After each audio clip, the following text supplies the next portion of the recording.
क्या आप भी इसी तरह के स्पॉन्जी, सॉफ्ट और चमकते हुए लादी पाव घर पर बनाना चाहते हैं तो आइए मेरे साथ। आज मैं आपके लिए लेकर आई हूँ एकदम घर के स्टाइल में घर के बर्तन का यूज़ करके कुकर और सिर्फ कढ़ाई में बनने वाले लादी पाव। ये बहुत ही आसानी से बनकर तैयार हो जाते हैं। इसके लिए हमें चाहिए होगा ईस्ट। अगर आपके पास ईस्ट ना हो तो आप दही, बेकिंग सोडा और खाने का सोडा और चीनी इसका इस्तेमाल करके ईस्ट का जो सॉफ्ट सा डो होता है वो आप इसका इस्तेमाल करके बना सकते हैं। तो चलिए शुरू करते हैं। सबसे पहले मैंने यहाँ पर लिया है आधा केजी के करीब मैदा। आप चाहे तो कम या ज़्यादा ले सकते हैं। मैंने यहाँ आधा केजी ले लिया है और उसमें डालेंगे थोड़ा सा चुटकी भर नमक। अब ईस्ट को भिगाने के लिए हमें सबसे पहले लेंगे हो चुटकी भर चीनी और उसमें डालेंगे हम गुनगुना पानी। गुनगुना पानी डालते ही 1 चम्मच के करीब हमें ईस्ट डाल देना है। ईस्ट को जब हम फर्मेंटेशन के लिए रखते हैं तो एक बात का ध्यान रखिए, ज़्यादा ही पानी गरम ना हो, सिर्फ गुनगुना हो। ईस्ट को मैंने इस आटे में डाल दिया है और फिर डालेंगे बटर। बटर मैंने यहाँ 2 चम्मच के करीब डाला है और फिर हमें इसे अच्छी तरह से मिक्स करते जाए। आटा गूंथने के बाद हमें इसमें एक मेन इंग्रेडिएंट ऐड करना है। तो चलते हैं उसी तरफ। उसे बनाने के लिए हमें सबसे पहले चाहिए होगा 1 चम्मच के करीब मैदा।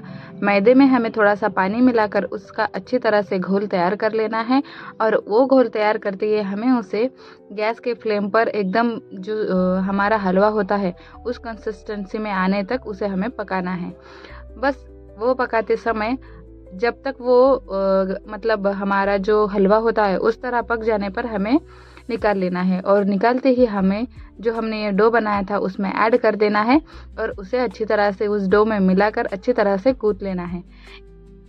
वीडियो में आप देख सकते हैं मैंने वो जो घोल बनाया था उसे अच्छी तरह से पकाकर हम इस जो आटा हमने गूंथा था उसमें ऐड करके अच्छी तरह से गूंथ लेंगे।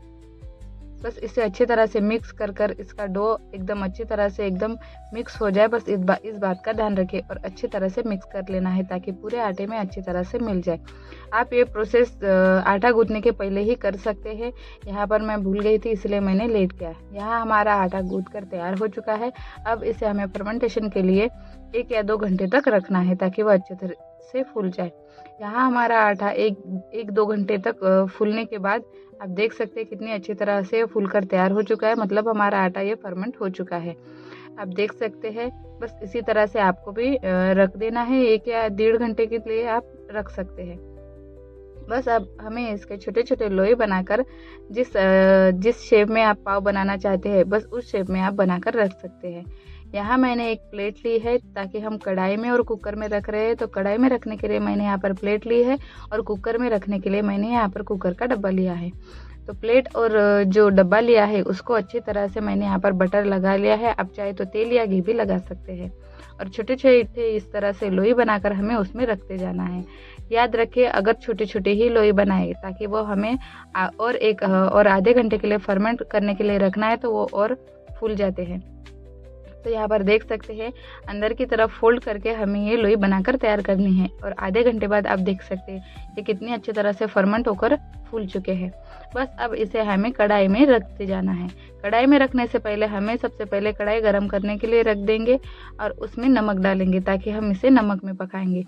तो नमक डालेंगे, ये मैंने यूज़ किया हुआ नमक था तो मैंने ये रख दिया था। आप चाहे तो रेडीमेड नमक भी ले सकते हैं नया वाला, या आपके पास अगर यूज़ किया हुआ नमक होगा तो आप वो भी ले सकते हैं। और स्टैंड रख दिया मैंने कढ़ाई में, नमक के गर्म होते स्टैंड रख दे और फिर जो प्लेट मैंने बनाई थी वो मैंने यहाँ पर रख कर ढक्कन रख दिया है। अब इसे हमें आधे 1 घंटे तक पकाना है और एकदम लो फ्लेम पर पकाना है ताकि वो अच्छी तरह से पक जाए। और यहाँ पर मैंने फिर से कुकर लिया है और उसमें नमक ऐड कर दिया है और स्टैंड रखकर इसमें डब्बा रख दिया है और कुकर का ढक्कन अच्छे से लगा ले। कुकर को हमें मीडियम फ्लेम पर पकाना है ताकि उसका जो भाप होती है अच्छी तरह से जो पाव होते हैं उसमें लग जाए। और एक बात का ध्यान रखिए सीटी निकाल ले, सीटी ना लगाए। बस आप देख सकते हैं 1.25 घंटे बाद हमारे पाव अच्छी तरह से बनकर तैयार हो चुके हैं। हमें इसे निकालने में कोई भी मेहनत नहीं करनी पड़ती, ये आसानी से निकल जाते हैं, प्लेट में चिपकते नहीं, बिल्कुल आसानी से निकल कर तैयार हो जाते हैं। अब हम हमारे पाव देखेंगे कि कुकर में के कैसे बने हैं। तो आप देख सकते हैं कुकर में के पाव भी अच्छी तरह से बनकर तैयार हो चुके हैं। हमें इसे बनाने के लिए ना कोई ओवन यूज़ किया है और ना ही कोई स्पेशल इंग्रेडिएंट यूज़ किया है। बस आसानी से हमने कुकर और कढ़ाई में एकदम बाजार जैसे लादी पाव बनकर तैयार कर चुके हैं। मैं यहाँ पर आपको एक पाव बनाकर एकदम काट कर दिखा भी सकती हूँ कितना स्पंजी और कितना सॉफ्ट बनकर ये तैयार हो जाता है। आप देख सकते हैं एकदम बाजार जैसे सॉफ्ट स्पंजी और एकदम मुलायम ये बनकर तैयार हो चुके हैं। एकदम चमकते दमकते लादी पाव हमारे घर पर कुछ सामान में बनकर तैयार हो चुके हैं। अगर आपको रेसिपी पसंद